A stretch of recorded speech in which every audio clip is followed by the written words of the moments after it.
We most certainly do talk to terrorists, no question about it. We are at war with a new form of terrorism. It's sort of the good old traditional form of terrorism, but it's sort of been packaged for the 21st century. One of the big things about countering terrorism is how do you perceive it? Because perception leads to your response to it. So if you have a traditional perception of terrorism, it would be that it's one of criminality, one of war. So how are you going to respond to it? Naturally, it will follow that you meet kind with kind. You fight it.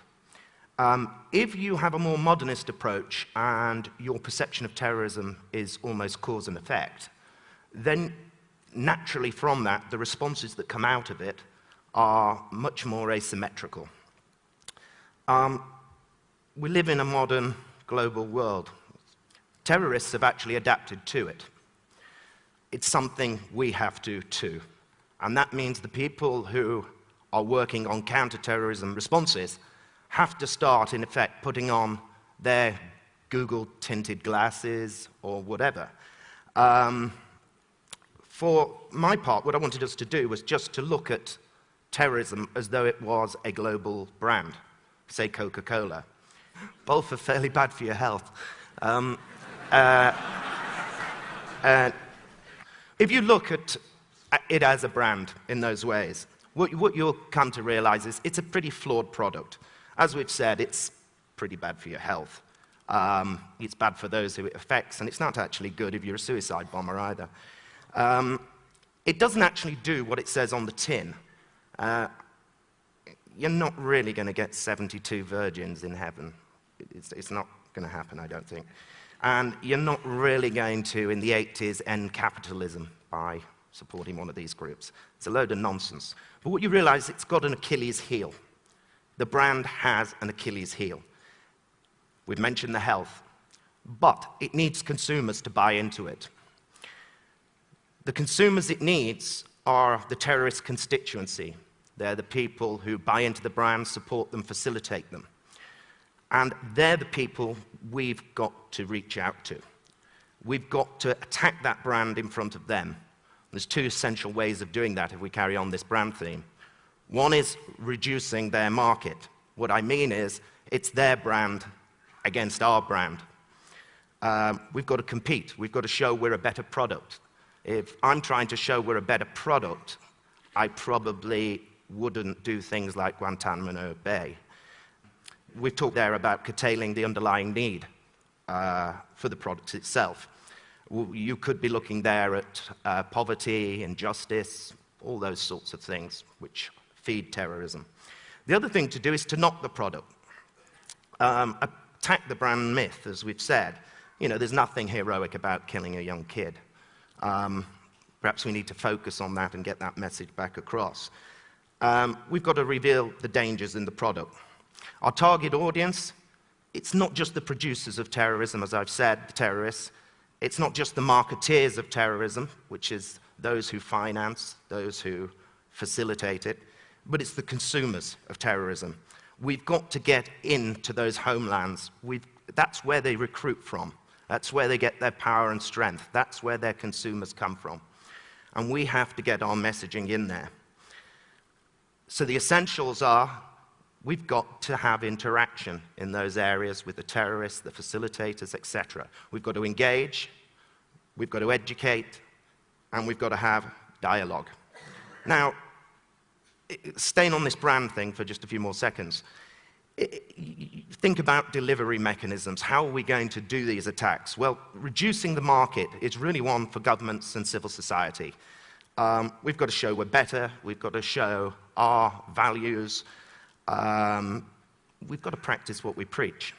But when it comes to knocking the brand, if the terrorists are Coca-Cola and we're Pepsi, I don't think, being Pepsi, anything we say about Coca-Cola, anyone's going to believe us. So we've got to find a different mechanism. And one of the best mechanisms I've ever come across is the victims of terrorism. They are somebody who can actually stand there and say, this product's crap. I had it and I was sick for days. It burnt my hand, whatever. You believe them. You can see their scars. You trust them.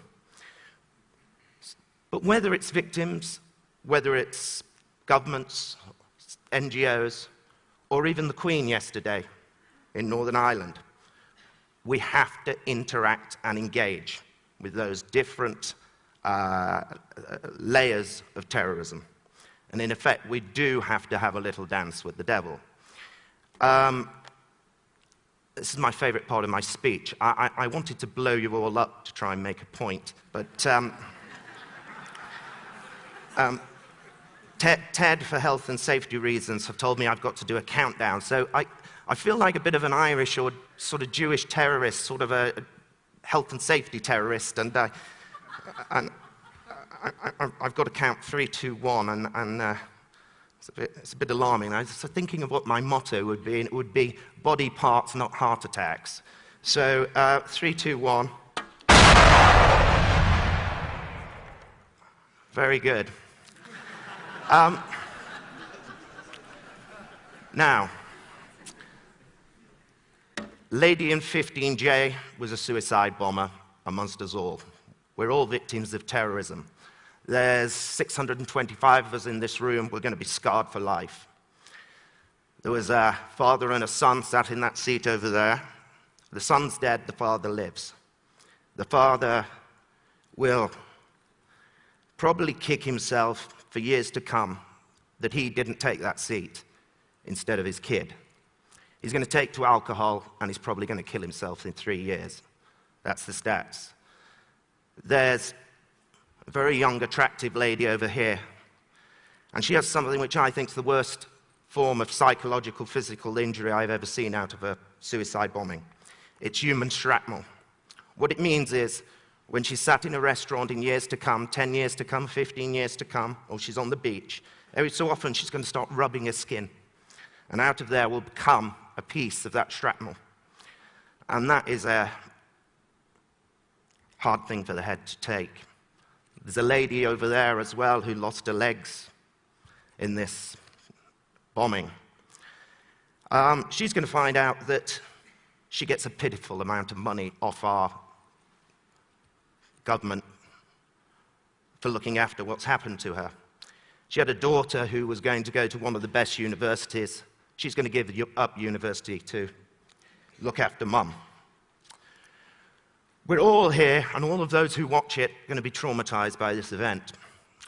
But all of you here who are victims are going to learn some hard truths. That is our society. We sympathize, but after a while, we start to ignore. We don't do enough as society. We do not look after our victims, and we do not enable them. And what I'm going to try and show is that actually victims are the best weapon we have against more terrorism. How would the government at the turn of millennium approach today? Well, we all know. What they'd have done then is an invasion. If the suicide bomber was for Wales, good luck to Wales, I'd say. Knee-jerk legislation, emergency provision legislation, which hits at the very basis of our society, as we all know. It's a mistake. We're going to drive prejudice throughout Edinburgh, throughout the UK, for Welsh people. Today's approach, governments have learnt from their mistakes. They are looking at what I started off on these more asymmetrical approaches to it, more modernist views, cause and effect. But mistakes of the past are inevitable. It's human nature. The fear and the pressure to do something on them is going to be immense. They are going to make mistakes. They're not just going to be smart. There was a famous Irish terrorist who once summed up the point very beautifully. He said, the thing is about the British government is that it's got to be lucky all the time, and we only have to be lucky once. So what we need to do is we have to affect it. We've got to start thinking about being more proactive. We need to build an arsenal of non-combative weapons in this war on terrorism. But of course, its ideas is not something that governments do very well. I want to go back just to before the bang. to this idea of brand, and I was talking about Coke and Pepsi, etc. We see it as terrorism versus democracy in that brand war. They'll see it as freedom fighters and truth against injustice, imperialism, etc. We do have to see this as a deadly battlefield. It's not just their flesh and blood they want. They actually want our cultural souls. And that's why the brand analogy is a very interesting way of looking at this. If we look at Al-Qaeda, Al-Qaeda was essentially a product on a shelf in a souk somewhere, which not many people had heard of. 9/11 launched it. It was its big marketing day, and it was packaged for the 21st century. They knew what they were doing. They were effectively done something in this brand image of creating a brand which can be franchised around the world where there's poverty, ignorance, and injustice. We, as I've said, have got to hit that market. But we've got to use our heads rather than our might. If we perceive it in this way as a brand or other ways of thinking it like this, we will not resolve or counter terrorism. What I'd like to do is just briefly go through a few examples from my work on areas where we try and approach these things differently.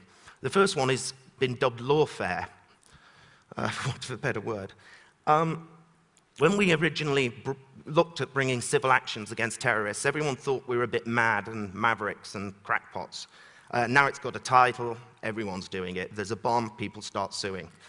But one of the first early cases on this was the Omar bombing. Civil action was brought from 1998. In Omar, bomb went off, real IRA, middle of a peace process.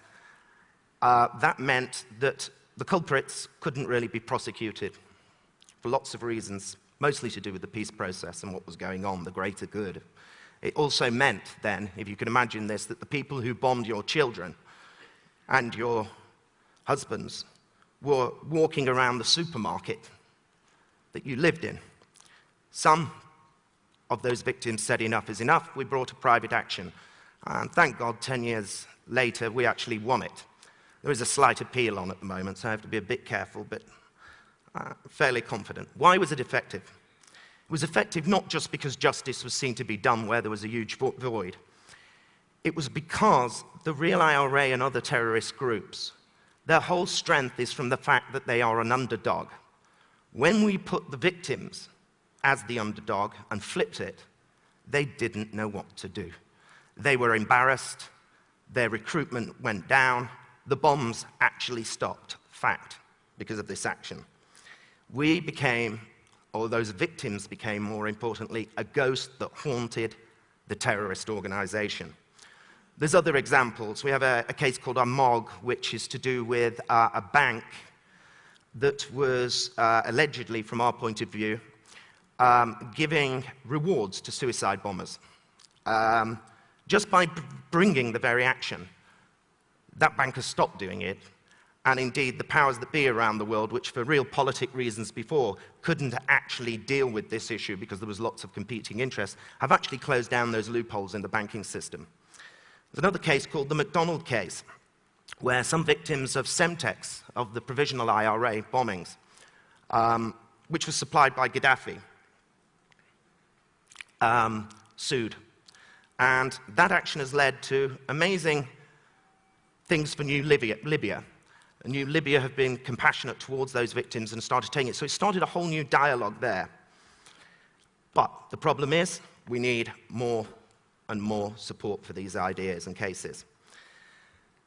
Civil affairs and civil society initiatives. A good one is in Somalia. There's a war on piracy. If anyone thinks you can have a war on piracy like a war on terrorism and beat it, you're wrong.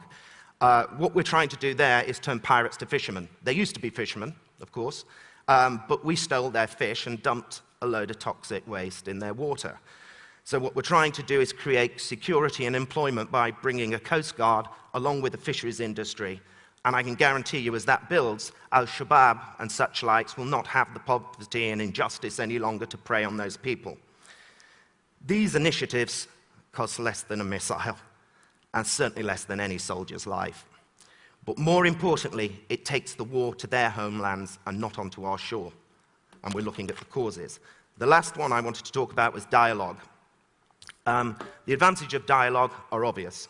Self-educates both sides, enables a better understanding, reveals the strengths and weaknesses, and yes, like some of the speakers before, the shared vulnerability does lead to trust, and it does then become, that process, part of normalization. But it's not an easy road.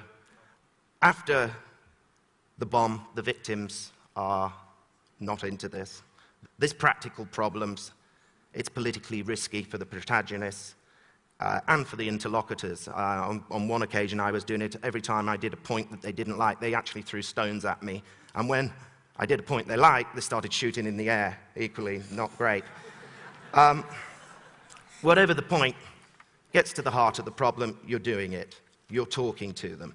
Now, I just want to end with saying, if we follow reason, we realize that, I think we'd all say that we want to have a perception of terrorism which is not just a pure military perception of it. We need to foster more modern and asymmetrical responses to it. This isn't about being soft on terrorism.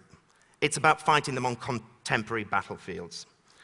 We must foster innovation, as I've said. Governments are receptive. It won't come from those dusty corridors. The private sector has a role. The role we could do right now is going away and looking at how we can support victims around the world to bring initiatives. If I was to leave you with some big questions here, which may change one's perception to it, and who knows what thoughts and responses will come out of it. But did myself and my terrorist group actually need to blow you up to make our point? We have to ask ourselves these questions, however unpalatable. Have we been ignoring an injustice or a humanitarian struggle somewhere in the world?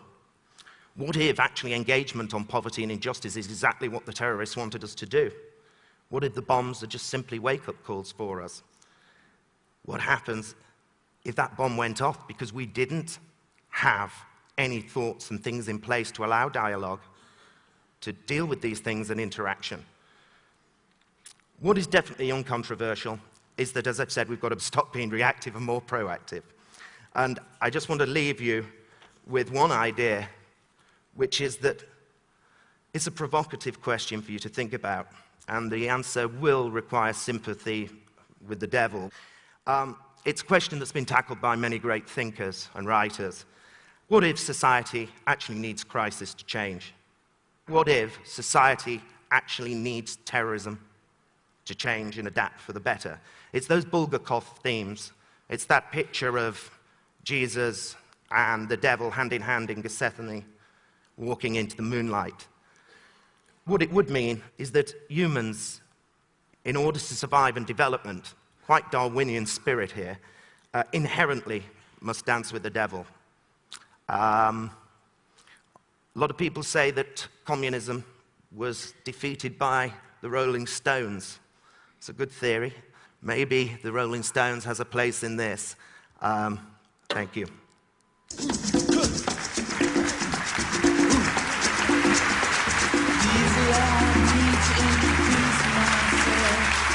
Thank you.